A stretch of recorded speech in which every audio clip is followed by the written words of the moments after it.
can just begin by just thanking everyone for the opportunity, and Lucy and Karen and Sylvie and Manuel joining for the conversation. The piece for us is a very kind of important work for us, because in some sense it really speaks to, I think, some of the values that are very important in the work that we do as Minimaforms, and that has, I think, a lot of synergy with some of the work of Yona Friedman. So I kind of just wanted to kind of kick off by saying thank you first and foremost, and I look forward to the conversation. Yes, and thank you, Lucy, for the invitation. I'm really glad we get to discuss the piece, Theo. As I said, I visited the exhibition some days ago, and it's, I have to say, quite a mesmerizing experience to encounter this installation, The Order of Time. What we're seeing now on the screen are a couple of pics from the Yona Friedman exhibition, and your installation is located at the very heart of the exhibition, which is, I think, fantastic, because one goes from Friedman to Minimaforms and back to Friedman.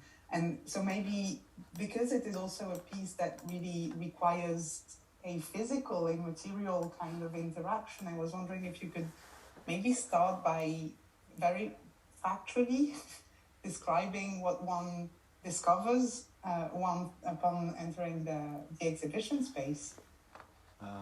Yeah, I think it's interesting use. And we will see images, huh? That's... Yes, I mean, the piece itself was constructed really as something that took into consideration where the piece was situated relative to the show.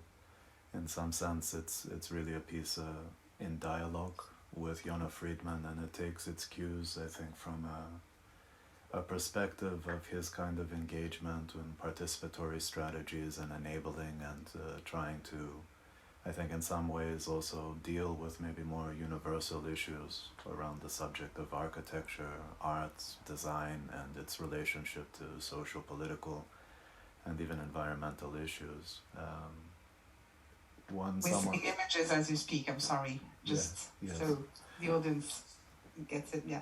Yeah, I mean, this is very much a kind of like work and process in some sense. The piece is really designed as 3 moments of time, and it takes the cues of the title, basically an homage to Carlo Rovelli, who spoke about time as an illusion, and in some sense spoke to the relationship between our understanding of the world and the way that in some sense is very primal in terms of the ways that we relate not only to each other, to architecture, but how we basically construct an approach to the everyday.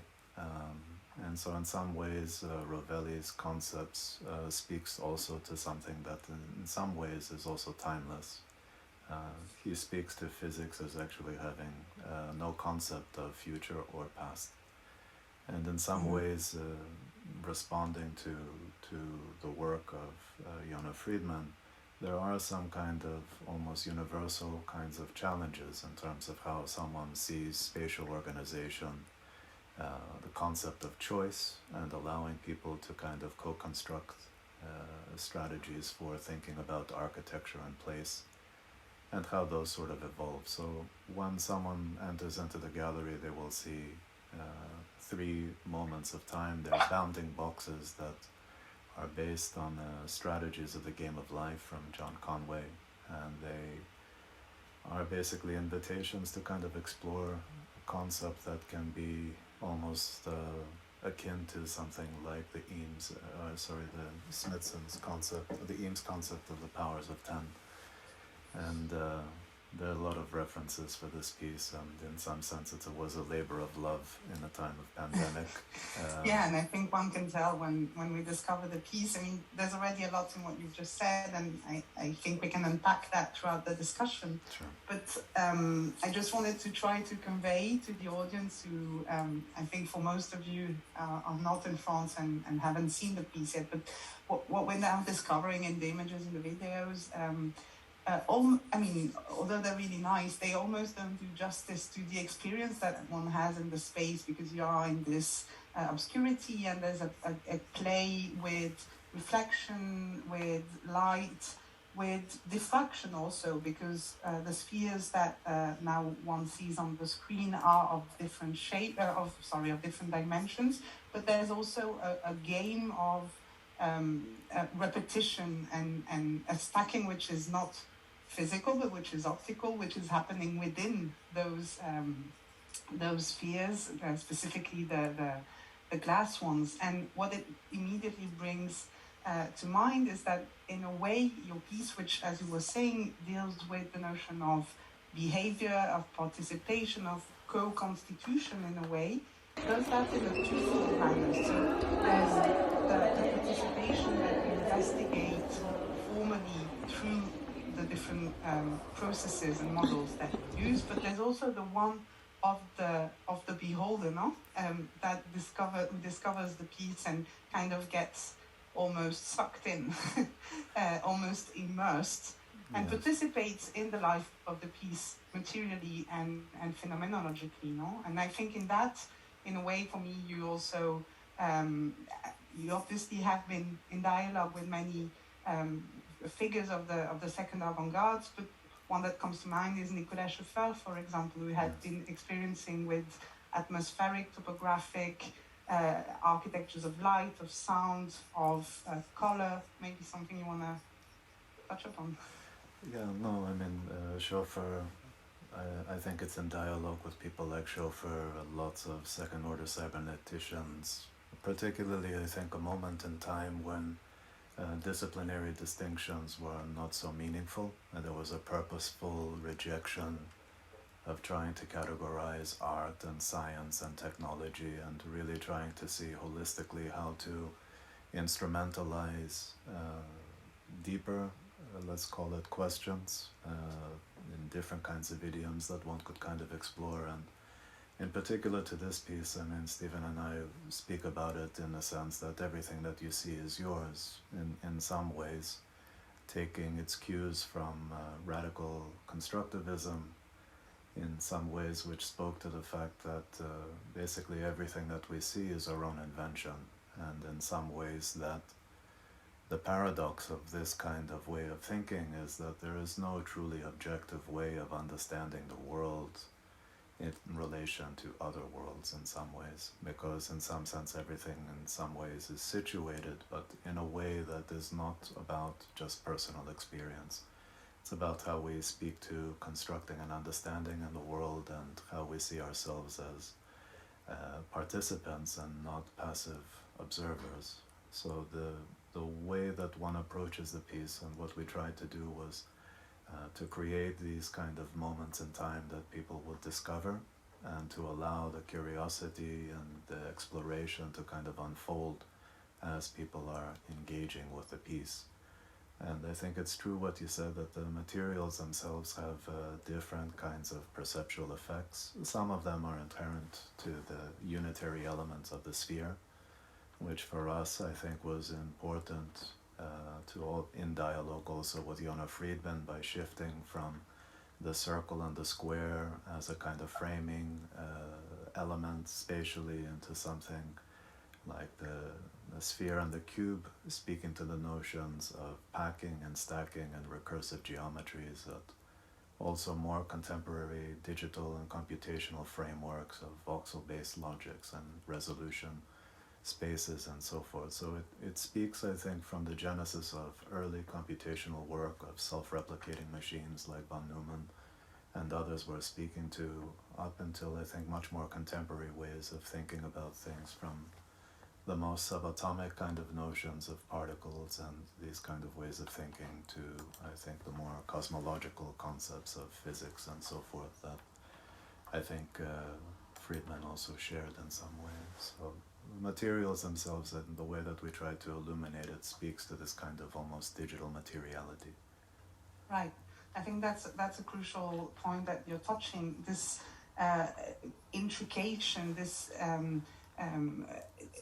I mean, there's no way in which we can severe information and materiality in a quantum perspective that for example, Rovelli adopts in his writing. And when you speak of geometry, obviously it is not about negating that there is a strong geometric quality to architecture, to the work of Friedman, to your own piece, but Carlo Rovelli, in his book The Order of Time, which you have borrowed the title from, so Yes. Rovelli wrote the book in 2018, and he has this chapter in which he says, and I'm quoting, "The world is made of events, not things." Yes. And he goes on saying that there is nothing but change. And I think how you speak of the three pieces that constitute the installations are precisely as those long events, those moments, not that he refers to. And I just want to quote some more, because I think the writing of Rovelli is delightful. He says, "Time, as Aristotle suggested, is the measure of change. Different variables can be chosen to measure that change, and none of these has all the characteristics of time as we experience it." So time is precisely this construct that no variable can fully render account of. And he goes on saying, "The basic units in terms of which we comprehend the world are not located in some specific point in space. They are, if they are at all, in a where, but also in a when." And without wanting your piece to be an illustration of that, I think it resonates beautifully with what we discover also, because they're not so much physical installations as they are kind of temporal grasps in a process which we, for example, now see predecessors of with this game of life. Yeah, no, I think these are very important points, and these are specifically points that I think resonated a lot with Stephen and myself. To see the world as something that's process and not object, and it's something that's also spoken to, I think, in some very important early experiments like Hans van Forester was doing with the biological computation lab. In some sense, he said there's a difference between us and our understanding as subjects versus objects, and the reality of all of that, I think, is very clear, that reality in a certain sense is a construction, and time in some sense is understood through change, and this deeply has a resonance, I think, with different kind of philosophical constructs, but it is a very kind of situated way of thinking about action and the world and influence, and challenging, I think, the orthodoxies of control, fixed, finite, ideas of what space and things are. I mean, at the heart of everything that we do, even in the name of Minimaforms, we took the concept of form as being a moment in time. We understood it as the point of minima, which was basically that is the moment of understanding. So in some ways, the piece itself kind of comes full circle for us, because in some ways we always believe in more behavioral ideas of how architecture really constructs an environment and a framework for our relations. And I think that that is also very much a part of, I think, how this piece in some sense is an offering to allow people to actually see through the piece in a kind of more instrumentalized way. So it becomes operational when someone actively sees. And I think that in some ways that is akin to a way of thinking about how we understand. So the pieces themselves are really with no instruction. They are really offerings for curiosity and novelty and projection. And complemented in the room next to it is a short video, some of it that's being shown now, which just gives, I think, a little bit of an understanding about how this piece came into being, in a sense. And I think that's an important part for us to engage in the discussion, I think, with Yona and with yourself. Mm-hmm. And it is to be said that obviously Yona Friedman has been a pioneer for this opening up of an understanding of architecture that deals with undecidability, with change, with transformation, with impermanence. I think all of this has nurtured your own reflection, but also, and that's always I think the aspect that, for example, the art world in revisiting Friedman's work has been, in a way, ignoring or maybe insisting less on, which is the necessity of formalization. And what Rovelli also says, no, there are specific variables with which one deals. There are forms of code, there are alphabets, there are models, there are rules with which the human being can attempt to approximate this profound undecidability of life, right? And I wanted to maybe bring this up because you obviously have been researching, writing, and exploring yourself general systems theory, cybernetic orders, first and second cybernetic. You're very literate in the many experiences that took place in the post Second World War in architecture, and there seems to be in that era a way in which there is a fascination for change, there is a fascination for transformation, but there is also a fascination for this absolute control that general systems theory and proto-computation and early computation were certainly offering.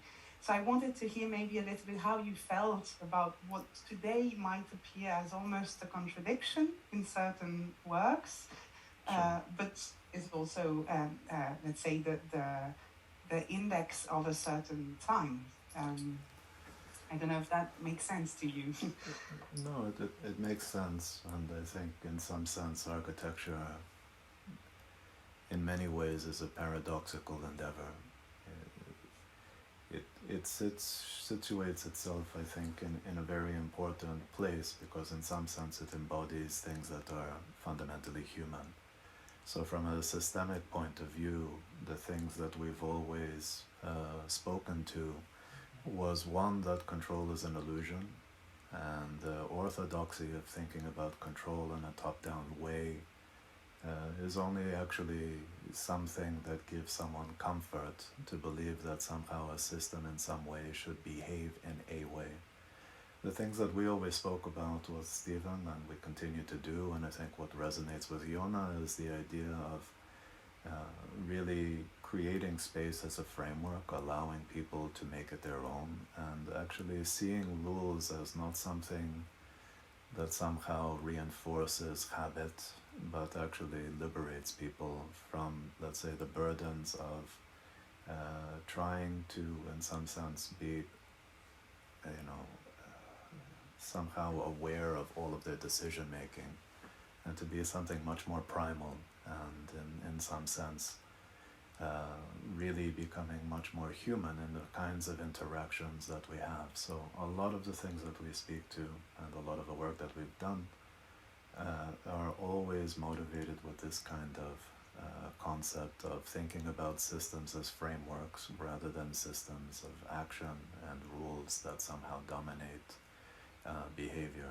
I think in many ways the things that we see are the most adaptive elements of those systems, the human element. But I think the human element also needs to be enabled. In this context, we explored cellular automata and the history of the computing logic, and I think these kind of struggle with trying to make sense of the world and the concept of simulation versus reality and all of these things. But also even in creating the piece, there are challenges about trying to build something that's purely mathematical into something that gets materialized. So there's always strife in the construction of form, and everything in our case is very much dominated by seeing everything as a process, life cycles in terms of materials, not to try to somehow find too much, comfort, I guess, in a lazy kind of way in terms of not allowing things to kind of unfold. And I think Rovelli speaks to becoming as something that's very important because it's a process of becoming. And I remember Schopenhauer used to speak about change as something that actually, if we witness change, then time has passed. And there's something, I think, which is paradoxical between how one sees time and change and how collectively, a much more kind of collective form of intelligence makes that more aware. So in a lot of the things that we're speaking to, it's really about trying to construct a framework for understanding and for learning. And I think that there are some moments of departure with Yona Friedman, I would say, in terms of how that is enabled. So with this particular piece isn't so much like in our history of human engagement in terms of literal participation, because we also see that one of the things that he spoke to, which was very important, was the scalability of systems in some sense. But we would see it as necessitating to maintain complexity and not to simplify things. The need for a kind of framework to kind of enable this, to really start to challenge the tendencies of habitual kind of ways of responding to choice and so forth. So I think that there are moments where we break from Friedman and try to push it to an extreme conclusion by basically trying to look at these more universal guiding systems and see how they can kind of interplay with the work that we're doing. So because you point to it, I think it's worth precising that one of the points of departure for the work has been your interest in the flatwriter, yes, which was this supercomputer that Friedman invented, imagined, but never obviously actually constructed, but which he came to think of at the end of the 60s and very early 70s, and which he wrote about while he was at the MIT in the book towards the scientific architecture, but he also developed in the perspective of the Osaka 1970s Universal Exhibition. So this flatwriter was to be a computational system that would allow to, in a way, create a manageability between the expression of individual desire and a form of co-constitution for the very large number. Maybe do you want to touch Sure. upon that briefly? Yeah, sure. I mean, Flatwriter, I think, was a very important, and I think it's a very seminal work in general, not just in Yona's over, but in really trying to construct maybe more participatory strategies for how people can kind of co-construct their environments. So in this project, it was like an apartment generator. It was primarily dealing with kind of partitioning systems in terms of how people could use a kind of computational logic to generate and iterate things. He spoke about it as a choice machine. It has, I think, synergies to a lot of kind of contemporary practices, in particular, a lot of design practices also, mostly outside of architecture, but that allows for customization and these kind of thoughts. I think one of the things that we felt was very important was that project was pushed to try to be realized for the Osaka Expo, as you're mentioning, and that Expo in particular and his relationship to the metabolists and the unitary model, I think, was also something that resonated with us, and his work with Negroponte and others. I think he realized that there was a necessity when you have a more participatory strategy to try to index difference and to allow that to kind of manifold, have influence in architecture. I think one of the things that we were aware of is that his concept of very localized participation with the spatial organizational logics of one unit size and stacking generated, I think, a condition that potentially over time could normalize difference. And I think that this is why the sphere and the cube for us is very important, because they introduce different models of organization that are recursive, that deal with concepts of packing, and that in some sense necessitate higher ordering values to create space.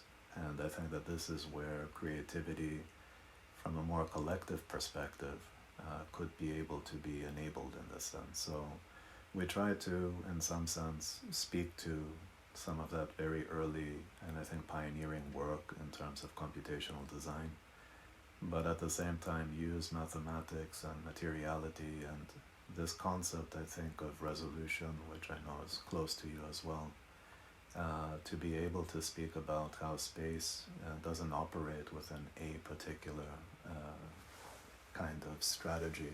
Our concept of space and why we use the sphere a lot is relational. So it's relations are dependent to each other, but are not scale dependency in a way that other geometries would lend themselves to. So that's where the rules becomes important in terms of how one plays the game, let's say. Right. Now, maybe to before we go to this topic of resolution, which is super important, I just wanted to expand a little bit on Friedman and on the historical context. So in 1956, he participates in the SIAM, in the International Congress for Modern Architecture, where he bluntly and unapologetically attacks this what he calls the fiction of the average man, which he understood as being at the heart of late modernism, right, of the second wave of modernism. And he comes to the Tribune to argue that one, as an architect, is faced with a new quantitative issue, which is that one has to build for the many. That's precisely the words he uses also in the 1958 publication of L'Architecture Mobile, the mobile architecture. And he says that therefore the architect loses its importance, I'm quoting him, to give more initiative to the inhabitants. Architects should not make houses for the average man because such man does not exist. I think what you're saying about indexing reference is also is also to be, in the case of Friedman, placed into this historical context, obviously, which is very far from what we are experiencing today, but which is also very much still very vital and very lively and very timely. But there is this idea that the architect should become a technician, which I think is something that you do not share. No. At least when one sees your work, one cannot believe that you would share such a position. There's poetics, there's politics, there's arithmetics, geometry, there's calculation. So there's all of that in your work. Yeah, I think, I would say that we share Yona Friedman's belief in the human project, let's say, without kind of seeing it as a simplification of ideas, but actually as a source of creative difference. So I think, the concepts of participation and how people can bring things to architecture by actually seeing them as the fundamental source of that activity, I think is very powerful, because in some sense, when one speaks about how architecture can evolve over time, one should be much more direct about what are really the sources of those kind of decision making, but also how can that be really enabled to challenge, habit. Because in some sense, I feel like many people don't feel like they're enabled or have agency to engage in these kinds of questions, because in some sense, the complexity of these questions are what's foregrounded, and I share Friedman's belief in making things very accessible and trying to do that in a way that's meaningful to people without prejudicing what that meaning should be. On the other hand, I think where I feel very different from Friedman is, I think, in what you're suggesting, that I don't feel that systems thinking and design in some sense has to be a mechanical strategy or something that removes poetics or any of these other things. Even in the notion of materiality and things like this, I feel like at the heart of it, when one looks at all of the avant-garde work, I think, from my perspective, my reading is that it's basically architecture that's demanding more. And I think when one starts to speak about that in relationship to people, I think the importance, I think, is not in some ways to kind of undermine all of, you know, the knowledge that has been accrued, especially from kind of more avant-garde practices, but to try to hybridize them in a way that creates value and creates opportunity for people. So I feel like this is very important, I think, at the heart of what it is that we do as architects. And that's why I feel in the art world, I think Yona's work resonates, because in some sense it's very close to a lot of the work in the 70s that was much more kind of challenging kind of structures and speaking about bottom-up processes and challenging the institution and really trying to engage with the public or to engage with the environment itself, which is also, I think, a very important kind of strategy. And through this process I was made more aware of some of Friedman's also interests in the environment and his suggestion of things in that way. But I do think that architecture in some sense necessitates to deal with complexity. Gordon Pask, who also was at MIT with Negroponte and Yona Friedman, spoke to second order cybernetics as really being a true theory for architects, because in some ways it doesn't privilege a way of working, but it privileges a way of trying to construct an understanding. And that's why he spoke to conversation theory as a model of interaction. So we see space as an interface, and even in these drawings that are on the screen right now, I think Friedman also had this desire to kind of break also his own rules, because he had drawings of amorphous architecture, what he called, and other kinds of models of space making. They're not the ones that are privileged, let's say, in terms of how people understand or relate to his work, but I felt that those were also starting points or seeds to kind of push forward.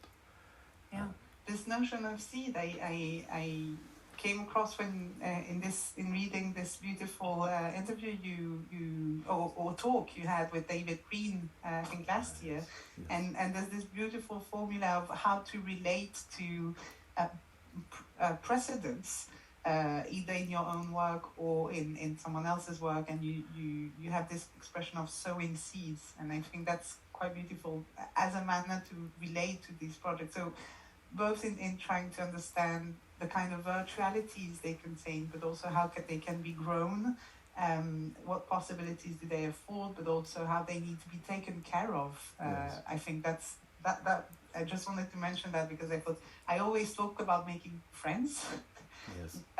Friends that live in different space-times that you may just sometimes meet through text or through projects or through whatever forms of expression, but I thought that sowing seeds was also a beautiful one. I just want to, touching on what you were just saying now, and also on obviously the complexity and sometimes the ambiguity of Friedman's work, because it has been also developing over decades and embracing, let's say, the human condition in all its universality and all its complexity. There's a book which you have included in the slideshow, which is L'Ordre Compliqué, The Complicated Order, in which Friedman says that he wants, and I'm quoting, to construct an image of the world that satisfies him aesthetically. And I think this is great because, Lucy? Lucy, we hear you. But here, aesthetics is not to be reduced to, let's say, an expression or a provocation of emotions. It's not, doesn't deal with passion, but it deals with rationality. No, it really understands aesthetics as speaking to the intellect. And you have been mentioning the hyperlocality and the situational dimension of your work. And I think to me that was bringing up the question of the alphabets or the codes that one chooses to produce those images of the world, right? And with this understanding that, and if you allow me to now bring in Goethe, the famous logician, with this understanding that there is an incompleteness to those alphabets and those codes, and that there needs to be one, precisely because the code cannot be at once exhaustive and universal. It cannot be consistent and exhaustive. It cannot be closed and inconsistent. So, and this is also an idea that is shared by people like Steiner, for example, who wrote about Babel and this communicability that is at the very heart of the human condition, right? So this sharing and translating languages and codes and alphabets that can never tell all of the world, can only tell of the world in a situated manner. I just wanted to bring in those references because they're dear to me, and I was hoping that they might also provoke some reflections on your side. No, I think they're very interesting because in some sense they also speak to uncertainty and latency and the challenges of even in the most objective kind of pursuits in science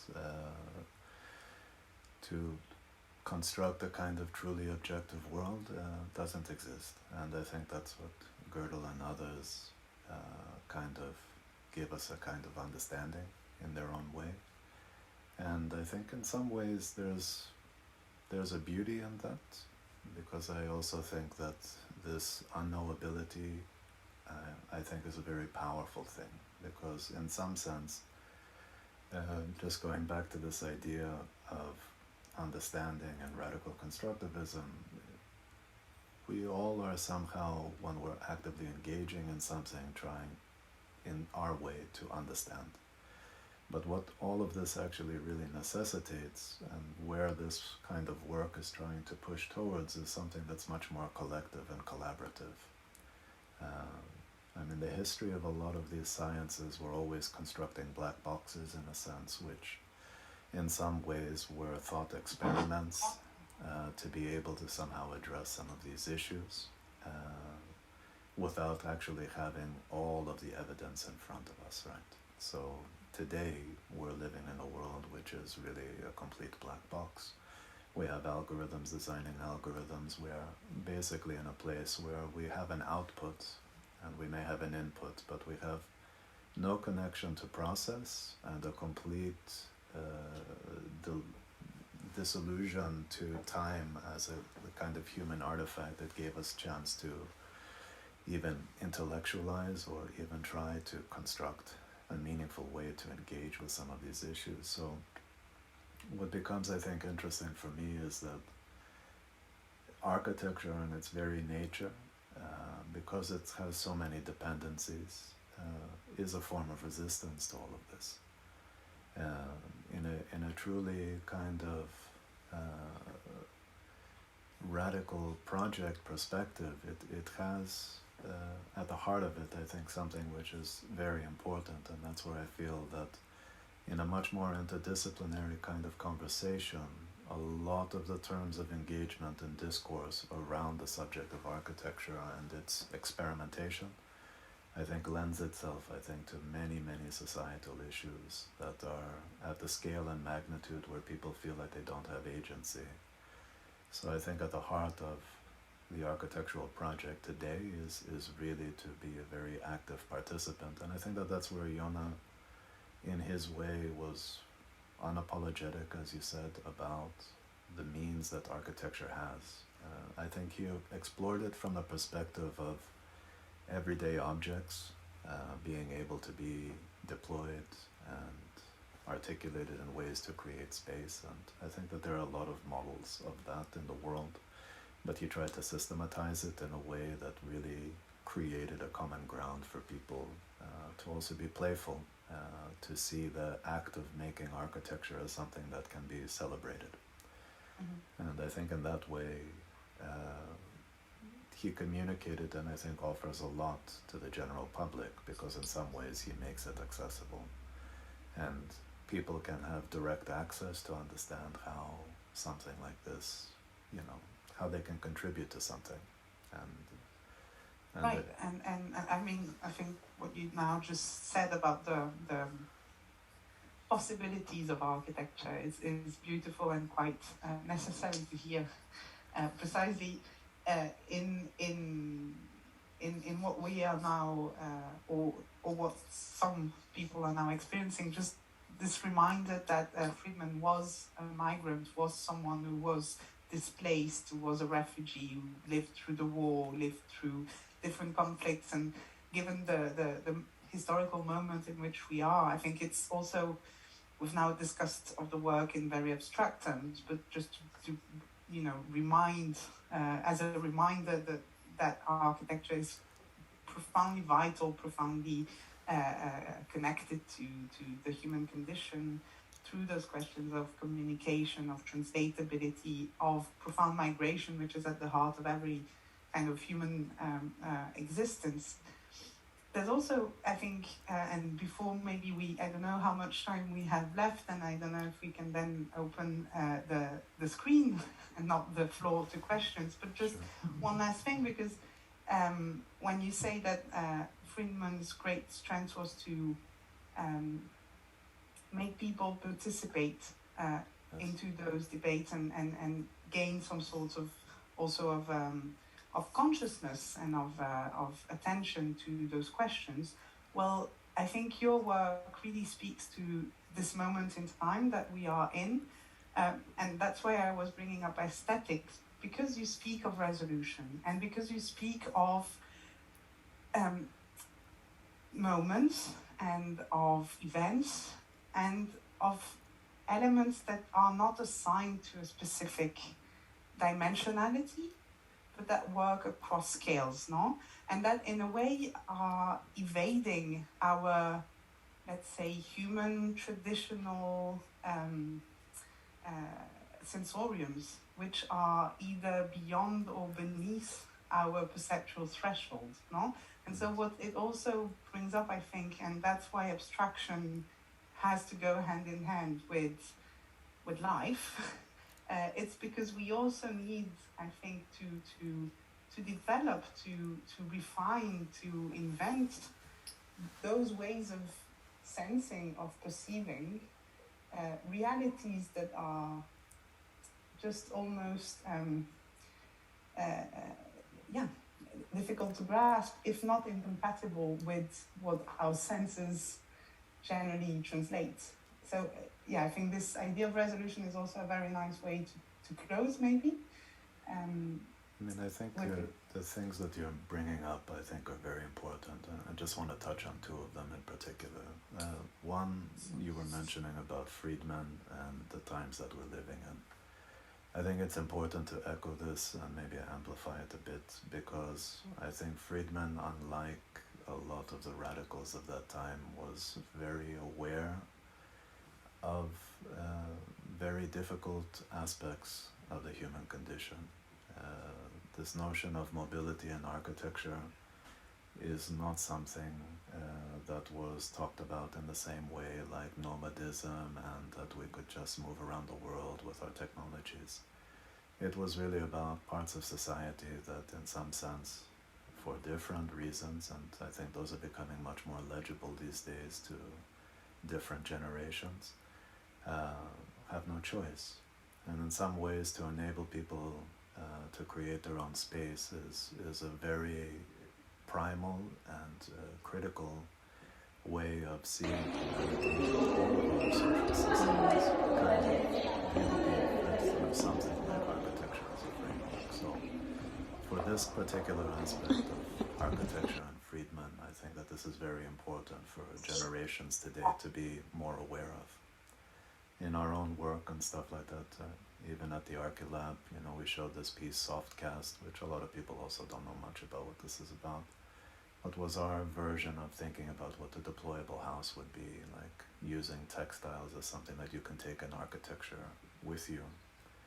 It's not so much about its formalities, it's more about the necessity of thinking about how temporary systems are actually formalized into very permanent situations for many people in the world. The other aspect that I think you bring up, which I think is also very important with respect to resolution and all of these things, is that systems themselves have problems. And there is no such thing as sort of developing a kind of ultimate system. Systems need to adapt and change, because change at the heart of everything that we're speaking about today, I think, is not only inevitable, it's necessary. And it's the things that really start to build, a much more collaborative and collective way of thinking about things.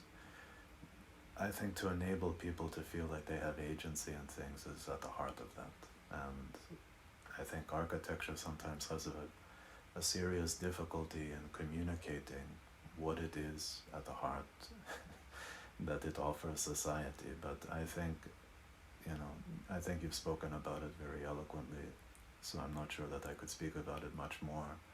But in our work, for example, it doesn't really matter if it's an atmosphere, an interface, a building or a landscape. Those distinctions for us have never mattered, and I have to be really honest with you, that's why people probably don't see our work with a style or this or that. And I'm very happy about that. But it also has challenges, right? So we go from a robot to a sculpture made out of glass, or we do Memory Cloud, which is a truly participatory piece and can show that an atmosphere actually could influence people by just giving them a voice. I think that people, particularly in art and architecture, by necessity need to start to be much more radical and much more risk-taking, because I see institutions and practices and education actually being formalized in ways of what architecture should be instead of what it could be. Institutions that put forward some notions of practice which are, in some sense, without accountability. And I think people need to understand that with agency, with voice comes accountability, and it's very important that people see their participation as not something that's nice, but something that's necessary. Otherwise, we have really no chance in engaging in the problems of today, and we sit as passive kind of social media warriors and all of this other kind of stuff, but this has no meaningful influence in life. And Yona Friedman, I think, understood life and living, and I think that those are the things that I probably take most close to heart, let's